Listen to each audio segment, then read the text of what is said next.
yung mga family members na. Unahin ko muna yung Senator Pimentel. Unahin ko muna Senator Pimentel, Senator Escudero, Remulla, sino ba isa? Marcos. Yeah. Wala siyang comment. Sa Senator Mag-Soccer Pimentel, SP lang po. And then, Young Guns. Guns pala, sorry. Okay. So, yon. So, binasa ko yung kanilang mga statements and nakita ko doon ay puro unusual, unbecoming, unhinged. Ano yung isang nila? Esperada, ma'am. Hindi, may Unhinged. Yeah, unhinged, unusual, unbecoming, unsound mind, and what's the other one? Uncalled for. Hindi, meron pa isa. Okay, si Pimentel was unusual, si Escudero was unbecoming, si Young Guns was Unsound. unsound is Remulla, unhinged is one of those, and then Young Guns is unstable. Unstable. Mental unstable. Yes. So, yung lima na yan, yun lang naman yung gist ng mga sinasabi nila. And, unahin na muna natin, dalawa kasi siya eh. One is legal, doon kay DOJ, and then one is a demand for a psychiatric exam doon sa House of Representatives naman. Okay. So, unang-una, ipagdasal natin ang Pilipinas dahil we have a Secretary of Justice na hindi alam ang batas. There is a big difference between talking about desecration a body and actually desecrating a body. Talking about desecration of a body is not desecration of the dead. Dapat sana siguro as a lawyer maintindihan niya yon kagad. But apparently sabi nga ng iba, pag mabilis ka, meron talagang mga mabagal ang pick-up. So, yan yon. And the next one is neuropsychiatric exam. Wala akong problema doon.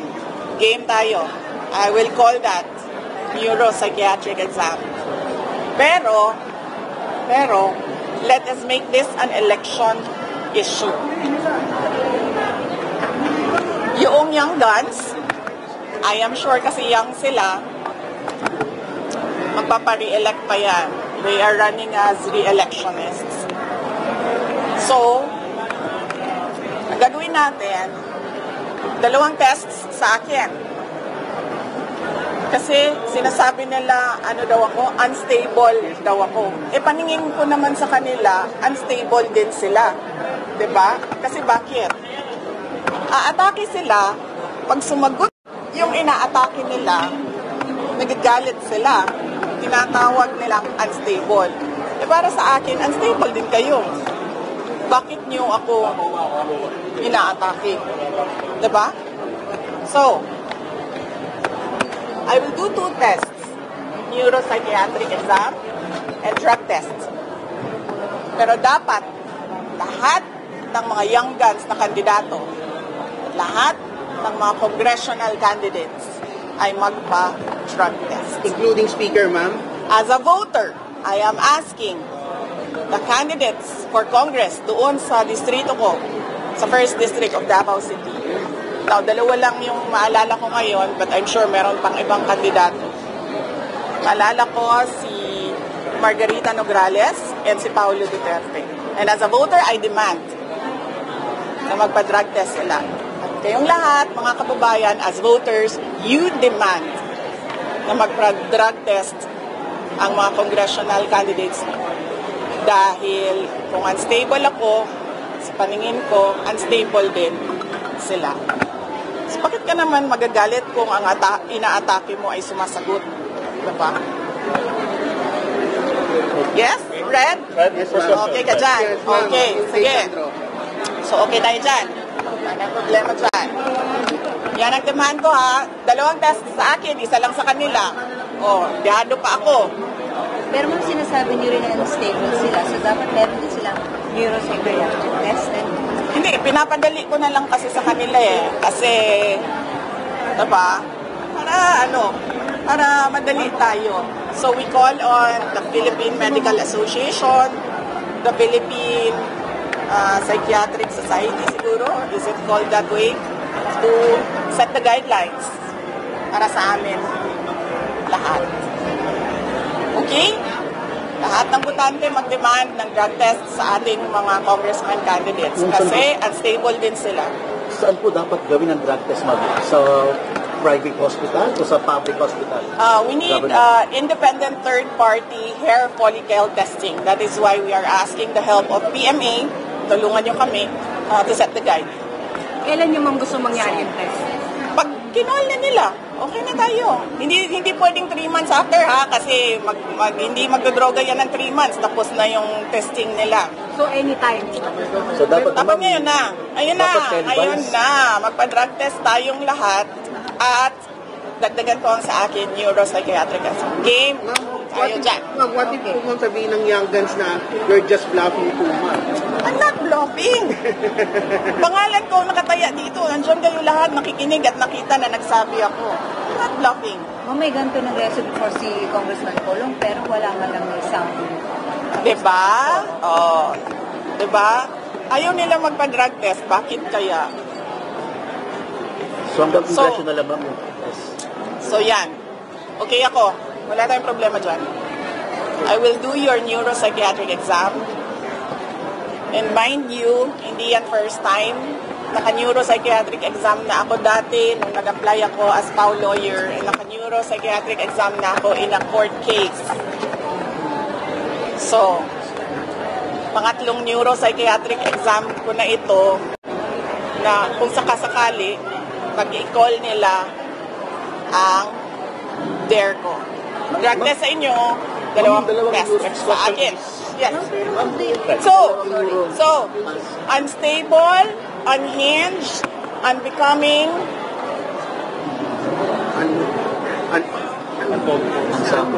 unsound mind. Yes, ma'am. Meron pa isang ulitin nyo na lang. Yes. I'm not any of those. Ang problema kasi ngayon sa mga politiko, they have never seen a politician who has nothing to lose. They have never seen a politician na IDGAF. Kung sa Bisaya pa, bala mo din na makigdumog ko sa kanal. Yan ang problema. Kasi, I am not like them. And ang tendency sa mga ganito na mga tao, sasabihin nila, crazy, lukaret, luka-luka, buang, Desperado, ma'am. desperada. Bakit daw ako desperada? I am Vice President of the Republic of the Philippines. I am not going anywhere. So anong ikakadesperada ko? Diba? So yan yung problema dyan. Yan yung problema nila. Because they've never seen anything like Sara Duterte. Hindi ako maareglo. Hindi ako mabayaran ng budget. Hindi ako mabayaran ng pera. Ang laki ng problema nila. Kasi ngayon, ayaw ko na umahimik. Noon, walang nagsasalita kontra sa administrasyon. Ngayon, merong isang tao sasalita kontra sa... Mawawala ako sa akin. Sandali, saan ako? Doon sa... Tinatawag nilang buang. Tinatawag nilang luka-luka. They did that to MDS noon. Pero they cannot do it to me ngayon. Lahat ng psychiatric exam na gusto ninyo, let's go. Gusto nyo pa, televised ang exam, ang tests. So you're also challenging, ma'am, na hindi televised ang test? Oh, yeah. Dapat lang. Dapat nakalagay yan dun sa guide. Hindi pwedeng magsikreto-sikreto kayo dyan ng testing ninyo, ha? Ma'am, you said po na you're speaking against the government po. Are you positioning yourself as the opposition na po? Hindi, sila ang nag-aano sa akin. Sila ang nagtutulak sa akin, eh. Sila talaga ang inaatake nila ako. Tapos, pag sumagot ako, nagagalit sila, ginagaslight nila ako. Mr. Deception. Kung pinabayaan lang sana nila ako sa Davao, I was mayor already, I was unopposed. Kung pinabayaan lang nila ako sa DepEd, nagkatrabaho lang ako dun, wala akong ginagawa sa kanila. Nung nag-resign ako sa DepEd, kung pinabayaan lang nila ako, diba?